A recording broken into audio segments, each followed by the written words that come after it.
What is this I'm feeling? Birthday niya, no? Birthday ni Carla. I'm just not the same. Kinili. I try not to show.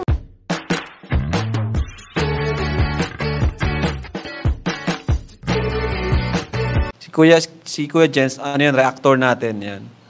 Official reactor. Hello mga kalingap! Welcome back sa aking YouTube channel, this is Kuya Jens. Kung bago ka lang sa aking YouTube channel, huwag niyo pong kalimutang mag-subscribe at click the bell button para like updated sa mga bago-upload na video. At huwag po natin kalimutang suportahan ang buting kalingap sa panguna ni Kuya Val Santos Matubang, Ate Edna Vlog at syempre Kalingap Rob.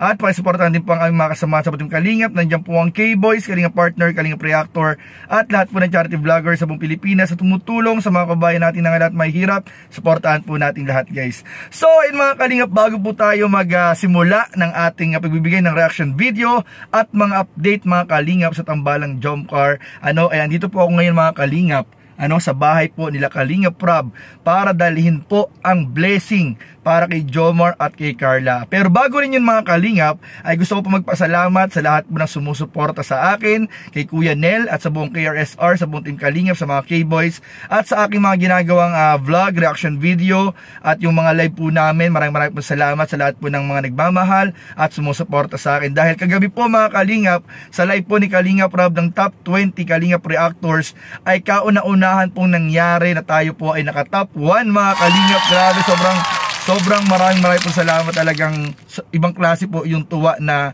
naramdaman ko kagabi nung nalaman ko na nag-top 1 po tayo. At sana po mga kalingap ay magsawang sumuporta at tuloy-tuloy lang po tayo sa pagsuporta mga kalingap, dahil po inahabol po natin at ginogol po natin or ini-aim natin mga kalingap yung trophy po. Dahil sabi po ni Kalingap Rob ay sa katapusan po ng taong 2024 mga kalingap ay magkakaroon ng top 3 Kalingap Reactors. At sa top 3 po yan mga kalingap, i-average po lahat po ng mga ranking. At sa top 3 po mga kalingap ng Kalingap Reactor ay merong pong makukuwang trophy. So yun po, grabe po, kauna-unahan po natin trophy na makukuha kung sakasakali po. Kaya sana po patuloy nyo po ang suportahan palagi, i-like, i-share, comment lang po kayo mga kalingap at mag-subscribe po kayo sa akin at sa lahat po ng ang ginagawang reaction video. Suportahan po ninyo lahat. Maraming pong salamat. At syempre mga kalingap, gusto ko rin pong i-take itong opportunity na ito para magpasalamat sa ating Diyos na buhay mga kalingap. At syempre kay Kuya Val, Ate Edna, Kalingap Rob, sa buong team Kalingap, sa mga K-Boys at sa aking mga kapwa Kalingap Reactors, mga Kalingap Partners, at sa aking pamilya, sa aking mga mahal sa buhay, sa aking mga kaibigan, sa aking kapartner sa KRSR, Kuya Nel, at sa mga bagong member, at sa aming mga tita ninang, sa mga walang sawang sumusuporta po namin mga sponsors po. At syempre po mga kalingap, sa Team Genetics, Team General International, Kalingap Warriors, at sa lahat po ng mga supporters ng lahat ng Love Team, maraming pong salamat sa inyong lahat. At ngayon nga po mga kalingap, dito po tayo sa bahay nila Kalingap Rob. Ito po mga kalingap, papakita ko po sa inyo. Kalingap, dito tayo ngayon sa bahay nila Kalingap Rob. Grabe, napakaganda talaga ng bahay nila Kalingap Rob. At ito nga po ngayon mga kalingap, idala po natin ang blessing galing po. Ito po, galing po kay Tita Connie Sanchez mga kalingap. Ito po, meron po silang tig 5,000 na pwede po nilang magamit sa pagpunta ng Legazpi. Bukas, bukas, ang alam po natin, bukas po mga kalingap yung schedule nila sa DFA Legazpi. So nagpadala rin po si Tita Connie Sanchez na pwede po nilang magamit na allowance sa kanilang pagpunta ng Legazpi. Ayan po, tig 5,000 po si Carla at si Jomar. Ayan, maraming po salamat Tita Connie Sanchez. Alam niyo po ba mga kalingap na si Ma'am Connie Sanchez din po ang magi-sponsor po ng helicopter ride po ng tambalang jump car sa kanilang nalalapit na anniversary. At ito po ay posible na po mangyari talaga mga kalingap, dahil ay padala na rin po ni Tita Connie Sanchez po ang pera para po sa helicopter ride. So ito po ay turn over na lang po natin kay Kalingap Rob once ma-withdraw na po natin sa bangko, dahil medyo malaki-laking pera po yung pinadala po ni Ma'am Connie Sanchez para po sa nalalapit na anniversary po ng tambalang jump car para po sa kanilang helicopter ride. So ngayon po mga kalingap, ibibigay ko na po ito kay Kalingap Rob, tapos mamaya dadaanan ko rin po yung ilang mga apartment na prospect po ng iba namang sponsor. Ito naman po ay sponsor naman ni Carla para sa kanyang apartment. So meron po tayong prospect dito sa subdivision nila Kalingap Rob. Titinan po natin kung anong update, kung may available pa ba, at kung tapos na ba yung apartment na ginagawa.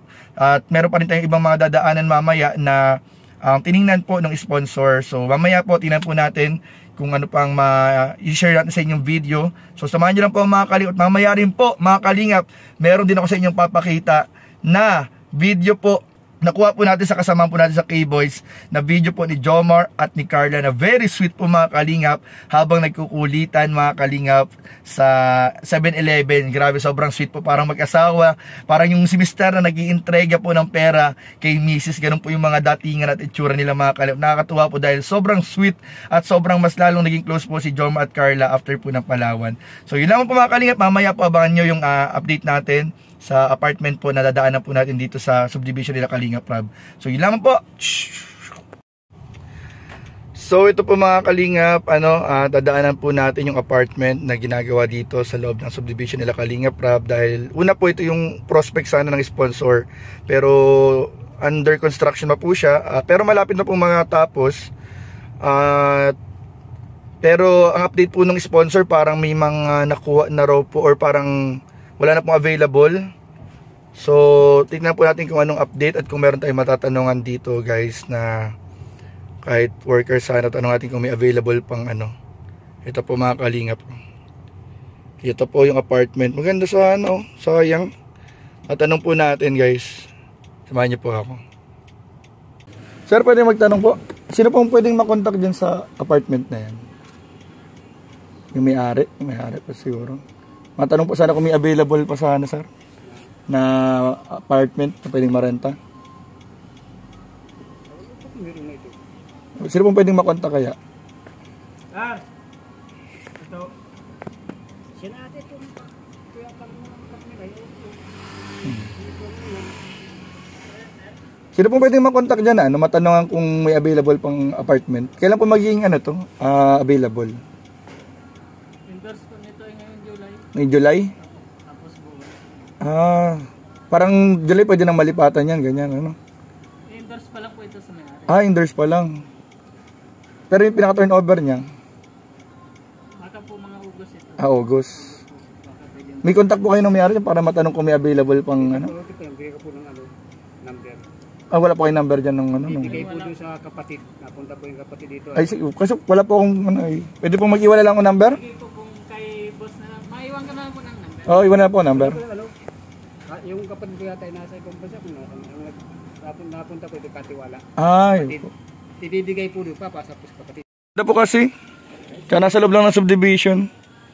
Gali at malapit dito. May idea po kayo kung magkanong niyan, monthly niyan? Ay, wala po. Wala pong idea. Ganda. Ano pa, sir? 0966. 812. Patanong lang sir kung may available. At, Bibigay ko po ito doon para opo. Ay, sige po. Salamat po, sir. Ayun guys, so natanong na natin guys yung mga gumagawa. Ito turnover daw po sa may-ari ng July, pero yung pinaka turnover po yata niya ay August. So August po siya magiging available. At itatanong ko pa po mga Kalingap, nag-iwan po tayo ng contact number. Tatanong po natin kung may available pa po. Kasi 3 unit lang po yun mga Kalingap. 3 unit lang po, up and down. Tatanong po natin pag nag-contact sa atin yung may-ari kung may available pa po mga Kalingap. So ayun po mga Kalingap, update ko na po kayo pag meron tayong balita. Pero meron pa tayong isang titingnan ngayon. Tatawagan ko mamaya yung isang prospect po natin. So titingnan po namin mga Kalingap kung titingnan ko po mga Kalingap kung okay din po yung unit. Dapat po kasi mga Kalingap masigurado po natin na safe po syempre sila Carla dun sa rerentahan. Ano po? So ayun po mga Kalingap, maraming salamat po. Samahan niyo ulit ako mamaya sa isa pang apartment na titingnan po natin. Birthday ni Birthday ni Carla. Birthday ni Carla. Kinilig. Grabe mga may ibig dito ako mga sana all birthday ni password. Thank you. Thank you po. Ang haloy. Tagal maglaoy. Sige mo na. Uy, grabe. Gamit kay Mrs. Gamit kay Mrs. Dapat 10. So ayun mga kalingap, nakita nga po natin ang nakakilig mo eksena ng tambalang jump car dun sa 7-Eleven. Ano, grabe mga kalingap, video pala yan mga kalingap. So kahapon po, kung napanood po ninyo yung live po namin ng KRSR, pinasili po iyan ni Brother Lolo mga kalingap, yung nakakilig na eksena na yan mga kalingap. Pero hiningi po natin yung video clip na yan para malinaw na maipakita po sa inyong lahat ang nakakilig pong eksena ng tambalang jump car sa 7-Eleven, na parang mga kalingap, kung titinan po ninyo ay talagang silang-sila ng mga kalingap. Ano, parang mag-asawa, sabi nga ng iba, parang mag-asawa daw na nag-intrega ng pera kay Mrs. Parang si Mr. na nag-intrega ng pera sa kanyang asawa. Grabe po, ganun po yung mga datingan mga kalingap. At talagang, ano nga kayang misteryo mga kalingap ang nangyari sa Palawan, dahil po pagbalik nila mga kalingap galing Palawan ay mas lalo po silang naging close sa isa't isa. At talagang halos hindi na nga po maipaghiwalay si Jomar at si Carla. Sabi nga rin po ng ating mga kasama sa K-Boys na nakapag-obserba ay kahit nasaan po silang lugar mga kalingap, ay palagi pong magkadikit yung dalawa. Halos hindi na po mapaghiwalay. Talagang grabe po mga kalingap, mas lalo po natin aabangan talaga lalo ang mga eksena sa Legazpi City sa Part 46 ng tambalang jump car na bukas po ay magaganap na po mga kalingap. So yun lamang po mga kalingap, at isa pong balita mga kalingap, ano, tinawagan ko rin po kanina isa pang prospect na apartment, subalit ang hirap po mga kalingap, ang hirap po makahanap ngayon ng apartment dito sa Daet. Halos magsisimula na po ang klase pero wala pa po kaming makita apartment. Yung pong mga in-inquire natin dati ay hindi na po available at meron na po mga nauna na nakakuha po. At ang balita po natin, sila Carla naghanap din kahapon ng apartment, subalit hindi na rin po nakakuha or parang wala pa po sila nakakuha apartment hanggang ngayon. So hintay-hintay lang po tayo mga kalingap, at i-update ko naman po ito kay Kalingap Rob para baka sakaling meron na siyang mga inuutusan na maghahanap din ng apartment, para ma-remind din po siya na meron ng handang mag-sponsor sa apartment ni Carla. So yun lang po mga kalingap, at maraming po salamat sa inyong panonood. Please don't forget to like, comment, share, and subscribe sa ating mga video. Maraming po salamat. God bless. Bye-bye.